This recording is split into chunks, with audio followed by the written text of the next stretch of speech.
ഒരു GST registration ഉള്ള ഒരു ബിസിനസ്സിൻ്റെ അക്കൗണ്ടിങ് ടാലി പ്രൈമിൽ ചെയ്യുന്നതിന് മുമ്പായിട്ട് നമുക്ക് ടാലി പ്രൈമിൽ കുറച്ച് സെറ്റിങ്സുകൾ കാര്യങ്ങൾ ചെയ്യാനുണ്ട്. അതായത് ആ സ്ഥാപനത്തിൻ്റെ GST രജിസ്ട്രേഷനായിട്ട് ബന്ധപ്പെട്ടുള്ള ഡീറ്റെയിൽസും ഇൻഫോർമേഷൻസ് ഒക്കെ നമുക്ക് ആദ്യം ടാലി പ്രൈമിൽ കൊടുക്കേണ്ട ആവശ്യമുണ്ട്. മാത്രമല്ല ഒരു സ്ഥാപനത്തിന് GST രജിസ്ട്രേഷൻ ഉണ്ടാകുമ്പോൾ GSTN നമ്പർ ഉണ്ടാവും.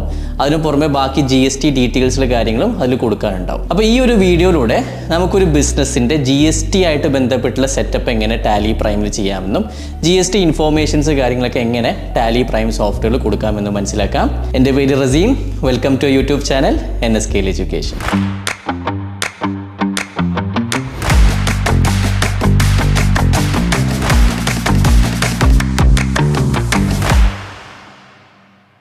ഇപ്പോൾ നിങ്ങൾ സ്ക്രീനിൽ കാണുന്നത് NSKL എഡ്യൂക്കേഷൻ്റെ GST രജിസ്ട്രേഷൻ ഡീറ്റെയിൽസ് ആണ്. GSTN നമ്പറാണ് ആദ്യമായിട്ട് കാണുന്നത്. 15 ഡിജിറ്റ് ഉൾപ്പെടുന്ന ആൽഫ ന്യൂമറിക് നമ്പർ ആയിരിക്കും GSTN നമ്പർ. അതിനുശേഷം നമ്മുടെ ഇൻസ്റ്റിറ്റ്യൂട്ടിൻ്റെ ലീഗൽ നെയിം ഉണ്ട്, കമ്പനിയുടെ പേരുണ്ട്.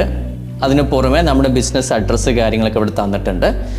ഡേറ്റ് ഓഫ് ലയബിലിറ്റി എന്ന് പറയുന്നത് ഏത് ഡേറ്റ് മുതലാണ് നമ്മൾ GST രജിസ്ട്രേഷൻ എടുത്തിരിക്കുന്നത് ആ ഇൻഫോർമേഷനാണ്. പിന്നെ അതിന് പുറമെ പീരിയോഡിസിറ്റി ഓഫ് GSTR1 റിട്ടേൺ ഉണ്ട്, മന്ത്ലി റിട്ടേൺ എന്ന് പറയും. GSTR1 എന്ന് പറയുന്നത് ഒരു സ്ഥാപനത്തിൻ്റെ ഓരോരോ മാസങ്ങളിൽ അല്ലെങ്കിൽ മൊത്തമായിട്ട് എത്ര സെയിൽ നടന്നു എന്നുള്ളത് നമ്മൾ ഗവൺമെൻറ്റിലേക്ക് റിപ്പോർട്ട് ചെയ്യുന്ന ഫയൽ ചെയ്യുന്ന റിട്ടേൺ ആണ് GSTR1 എന്ന് പറയുന്നത്. അത് നമുക്ക് രണ്ട് രീതിയിൽ ചെയ്യാൻ പറ്റും. ഒന്നില്ലെങ്കിൽ ഫയലിംഗ് ചെയ്യുന്നത് മന്ത്ലി ആയിട്ടും ചെയ്യാൻ പറ്റും, ക്വാർട്ടർലി ആയിട്ടും ചെയ്യാൻ പറ്റും. അപ്പോൾ ഇവിടെ പീരിയോഡിസിറ്റി ഓഫ് GSTR1 റിട്ടേൺ എന്ന് ചോദിക്കുന്നത് നമ്മൾ GSTR1 റിട്ടേൺ ഫയൽ ചെയ്യുന്നത് മന്ത്ലി വൈസ് ആണോ ക്വാർട്ടർലി വൈസ് ആണോ എന്നാണ്. അപ്പോൾ ഈ രജിസ്ട്രേഷൻ ഡീറ്റെയിൽസ് പ്രകാരം നമ്മളുടെ മന്ത്ലി വൈസ് ആണ് GSTR1 റിട്ടേൺ ഫയൽ ചെയ്യുന്നത്. അതിന് പുറമെ ടൈപ്പ് ഓഫ് രജിസ്ട്രേഷൻ ഉണ്ട്.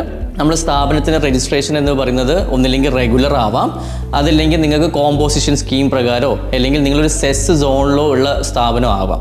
അങ്ങനെയുള്ള സിറ്റുവേഷനിൽ നമ്മൾ ടൈപ്പ് ഓഫ് രജിസ്ട്രേഷൻ കോമ്പോസിഷനോ അല്ലെങ്കിൽ സെസ് എന്നോ പറഞ്ഞിട്ട് കൊടുക്കേണ്ടി വരും. ഇവിടെ നമ്മൾ നോർമൽ റെഗുലർ രീതിയിലാണ് രജിസ്ട്രേഷൻ കാര്യങ്ങൾ എടുത്തിരിക്കുന്നത്.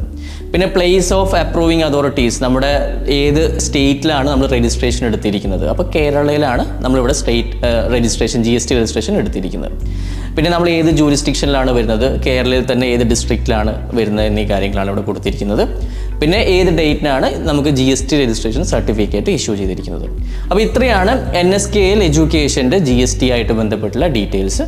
നമുക്ക് ഈ ഇൻഫോർമേഷൻസ് വെച്ചിട്ട് ടാലി പ്രൈം സോഫ്റ്റ്വെയറിൽ എങ്ങനെ GST ഡീറ്റെയിൽസ് കൊടുക്കാമെന്ന് നോക്കാം. ടാലി പ്രൈം സോഫ്റ്റ്വെയർ ഓപ്പൺ ചെയ്ത് കഴിഞ്ഞാൽ GST ആയിട്ട് ബന്ധപ്പെട്ടുള്ള ഫീച്ചേഴ്സ് സെറ്റപ്പ് ചെയ്യുന്നതിന് വേണ്ടി Alt-K കമ്പനി സെലക്ട് ചെയ്യുക. അതിൽ ഫീച്ചേഴ്സ് എന്നുള്ള ഓപ്ഷൻ ക്ലിക്ക് ചെയ്യുക. Company features alteration screen open ചെയ്ത് കഴിഞ്ഞാൽ അടുത്തതായിട്ട് നിങ്ങൾക്ക് ടാക്സേഷൻ എന്നുള്ള ഏരിയയിൽ goods and service tax GST എന്നുള്ള ഏരിയ കാണാൻ സാധിക്കും. ഇവിടെ നിങ്ങൾ നോ എന്നുള്ള ഏരിയയിൽ ക്ലിക്ക് ചെയ്തിട്ട് അത് യെസ് ആക്കി എൻ്റർ അമർത്തുക.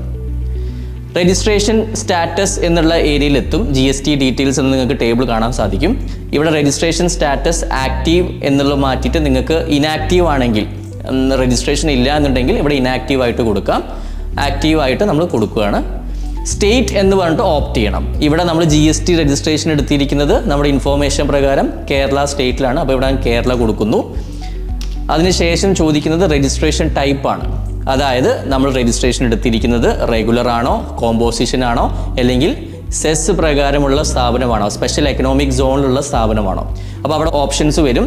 ഇവിടെ നമ്മൾ എങ്ങനെയാണ് രജിസ്ട്രേഷൻ എടുത്തിരിക്കുന്നത് റെഗുലർ ആയിട്ടാണ്. അപ്പോൾ റെഗുലർ ഓപ്ഷൻ ഞാൻ സെലക്ട് ചെയ്തു. അടുത്ത ഓപ്ഷൻ എന്ന് പറയുന്നത് അസസി ഓഫ് അതർ ടെറിട്ടറി എന്നുള്ള ഓപ്ഷനാണ്. നമ്മൾ GSTയുടെ റൂള് പ്രകാരം ഒരു സ്ഥാപനം സിറ്റുവേറ്റ് ചെയ്യുന്ന സ്ഥലം അത് ഒന്നില്ലെങ്കിൽ GSTയുടെ റൂള് പ്രകാരമുള്ള ഏതെങ്കിലും സ്റ്റേറ്റിലായിരിക്കണം, അതല്ലെങ്കിൽ യൂണിയൻ ടെറിട്ടറിയിലായിരിക്കണം. ഇതല്ലാണ്ട് ചില സ്ഥലങ്ങൾ എന്ന് പറയുന്നത് എന്തെങ്കിലും കോൺഫ്ലിക്റ്റ് കാരണമൊക്കെ ചിലപ്പോൾ GST സെക്ഷനിൽ വന്നിട്ടുണ്ടാവില്ല. അത് ലിമിറ്റഡ് ടൈം പീരീഡിലായിരിക്കും. അങ്ങനെയുള്ള സിറ്റുവേഷനിലുള്ള ഏതെങ്കിലും ഏരിയയിലാണ് നമ്മൾ സ്ഥലം ലൊക്കേറ്റ് ചെയ്യുന്നത് അല്ലെങ്കിൽ സ്ഥാപനം ലൊക്കേറ്റ് ചെയ്യുന്നുണ്ടെങ്കിൽ ഇവിടെ അസസി ഓഫ് അതർ ടെറിട്ടറി എന്നുള്ള ഓപ്ഷൻ നിങ്ങൾ യെസ് ആയിട്ട് കൊടുക്കേണ്ടി വരും. അതൊക്കെ വളരെ റെയറസ്റ്റ് ആയിട്ടുള്ള സിറ്റുവേഷനാണ്. ഇവിടെ നമ്മൾ നോ ആയിട്ട് തന്നെ കീപ്പ് ചെയ്യുകയാണ്. അടുത്ത ഏരിയ എന്ന് പറയുന്നത് നമ്മുടെ GSTN നമ്പറാണ്. അതായത് നമ്മുടെ യുണീക്ക് ആയിട്ടുള്ള ആൽഫ ന്യൂമറിക് 15 ഡിജിറ്റ് നമ്പർ ഇവിടെ കൊടുക്കേണ്ട ആവശ്യമുണ്ട്. ഞാൻ ഇവിടെ നമ്മുടെ രജിസ്ട്രേഷൻ ഇൻഫോർമേഷൻ പ്രകാരമുള്ള GST നമ്പറാണ് കൊടുക്കുന്നത്. ഇത് ഒരു ഡെമോ ഫോർമാറ്റിലുള്ള നമ്പറാണ്. ഇത് റിയൽ നമ്പർ അല്ല. നമ്മളിവിടെ ട്രെയിനിങ് പർപ്പസിന് വേണ്ടിയിട്ട് ഉപയോഗിക്കുന്ന നമ്പറാണ്. അതിനുശേഷം കൊടുക്കേണ്ടത് പീരിയോഡിസിറ്റി ഓഫ് GSTR1 ആണ്. GSTR1 റിട്ടേൺ ഫയൽ ചെയ്യുന്നത് മന്ത്ലി ആണോ ക്വാർട്ടർലി ആണോ എന്ന് നമുക്ക് ഓപ്റ്റ് ചെയ്യണം. ഇവിടെ മന്ത്ലി ആയിട്ടാണ് റിട്ടേൺ ഫയൽ ചെയ്യുന്നത്. അപ്പോൾ മന്ത്ലി ഓപ്ഷൻ ക്ലിക്ക് ചെയ്യുക. പിന്നെ ചോദിക്കുന്നത് കേരള ഫ്ലഡ്സസ് ആപ്ലിക്കബിൾ ആണോ എന്നുള്ളതാണ്. ഇവിടെ പ്രളയം ഉണ്ടായിരുന്ന സമയത്ത് നമ്മൾ GST റേറ്റിന് പുറമെ ഒരു 1% സെസ്സും കൂടി ഇവിടെ ഈടാക്കിയിട്ടുണ്ടായിരുന്നു. ആ സാഹചര്യത്തിൽ കേരള ഫ്ലഡ്സസ് ആയിട്ട് ബന്ധപ്പെട്ട ട്രാൻസാക്ഷനും കൂടി പോസ്റ്റ് ചെയ്യുന്ന സിറ്റുവേഷൻ ഉണ്ടായിരുന്നു. ഇപ്പോൾ അതൊക്കെ ഒഴിവാക്കി. അതുകൊണ്ട് കേരള ഫ്ലഡ്സസ് ഇവിടെ ആപ്ലിക്കബിൾ അല്ല, നോ ആയിട്ട് കൊടുക്കുക. ഇത്രയും ഇൻഫോർമേഷൻസ് കൊടുത്തു കഴിഞ്ഞാൽ GST രജിസ്ട്രേഷൻ ആയിട്ട് ബന്ധപ്പെട്ടിട്ടുള്ള എല്ലാ ഇൻഫോർമേഷനും ഇവിടെ കംപ്ലീറ്റ് ആയി. ഇനി ഇതിന് ശേഷം എക്സ്ട്രാ ഇവിടെ ചോദിക്കുന്നത്, ഇൻ കേസ് നിങ്ങൾ ഇത് ഉപയോഗിച്ചിട്ട് നമ്മൾ ഈ സോഫ്റ്റ്വെയർ ഉപയോഗിച്ചിട്ട് ഇൻവോയ്സിങ് ചെയ്യുന്നുണ്ടോ, GST ആയിട്ട് ബന്ധപ്പെട്ടിട്ട് ഇൻവോയ്സിങ് ചെയ്യുന്നുണ്ടെങ്കിൽ ഇവിടെ ഇൻവോയ്സ് ആപ്ലിക്കബിൾ എന്നുള്ള ഏരിയയിൽ നിങ്ങൾ യെസ് ആയിട്ട് എനേബിൾ ചെയ്യണം.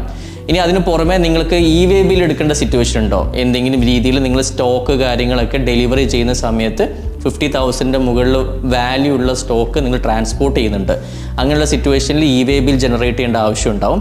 അങ്ങനെ വേ ബിൽ എടുക്കേണ്ട ആവശ്യം ഉണ്ടെന്നുണ്ടെങ്കിൽ നിങ്ങൾ ഇവിടെ വേ ബില്ലും എന്ത് ചെയ്യണം, യെസ് ആയിട്ട് എനേബിൾ ചെയ്യണം. ഇത്രയും ഇൻഫോർമേഷൻസ് കൊടുത്തു കഴിഞ്ഞാൽ നമുക്ക് GST ആയിട്ട് ബന്ധപ്പെട്ട ഡീറ്റെയിൽസ് ഒക്കെ കംപ്ലീറ്റ് ആയി. ഇനി ഇതിന് പുറമെ വേറെ എന്തെങ്കിലും രജിസ്ട്രേഷനും കൂടി ഉണ്ടെന്നുണ്ടെങ്കിൽ create another GST registration for the company എന്നുള്ള ഏരിയയിൽ നിങ്ങൾ യെസ് ആയിട്ട് കൊടുത്താൽ വേറെ ഇൻഫോർമേഷൻസും കൊടുക്കാൻ സാധിക്കും.